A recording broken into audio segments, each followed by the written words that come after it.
झालेला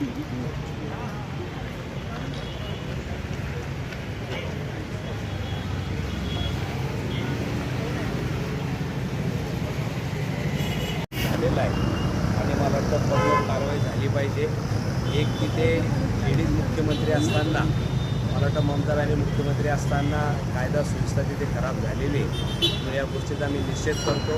येणाऱ्या भविष्यात आमच्या माता बहिणीवर अत्याचार होणार नाही अशी मला वाटतं त्यांनी काळजी घेतली गेली पाहिजे।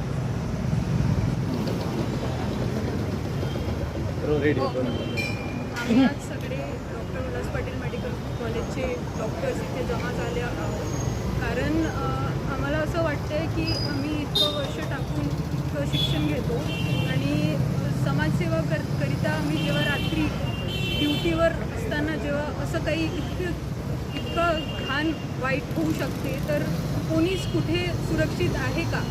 म्हणजे ज्या दवाखान्याला ज्या हॉस्पिटलला आम्ही आमचं सगळं मानतो, सगळे सण त्योहार सगळं सोडून तिकडे आमची जितकी होऊ शकते तितकी आम्ही सेवा देतो, त्या ठिकाणी एवढी वाईट बातमी होऊ शकते आम्हाला कधी कल्पना पण नव्हती। आणि हे जे झालं आहे तर अक्यूजला जेवढं जास्त मोठा दंड असते तेवढा दिला पाहिजे असं आमची माग आहे आणि हे लवकरात लवकर झालं पाहिजे। पश्चिम बंगाल येथे आरजी के कॉलेजच्या एका महिला डॉक्टरवर इतक्या निर्घुणपणे म्हणजे अत्याचार करून तिची हत्याला आत्महत्या दाखवण्याचा प्रयत्न केला गेला।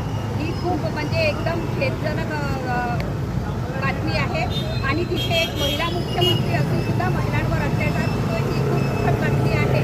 अशा या मुख्यमंत्री महिला आपल्या ममता बॅनर्जीचा आम्ही निषेध व्यक्त करतो आणि सुप्रियाताई ज्या नेहमी कोणत्याही गोष्टीला आता लाडक्या बहिणीचं इतकं छान हे चालू आहे त्याच्यावर सुद्धा त्या आरडाओरड करतात, पण एवढी मोठी गोष्ट बंगालवर होत आहे तर तिथे बंगालवर किंवा बांगलादेशाबद्दल त्या काहीच बोलत नाही आहे। आम्ही यांचा पण निषेध व्यक्त करतो राष्ट्रवादीच्या नेत्याचा आणि लवकरात लवकर पश्चिम बंगालचं काश्मीर होऊ नये ही याच्यासाठी बंगालमध्ये पश्चिम बंगालमध्ये राष्ट्रपती शासन लागलं पाहिजे ही आमची मागणी आहे आणि ह्या मोर्चाच्या वतीने आम्ही पश्चिम बंगालच्या सरकारचा आणि ममता बॅनर्जीचा तीव्र निषेध व्यक्त करतो।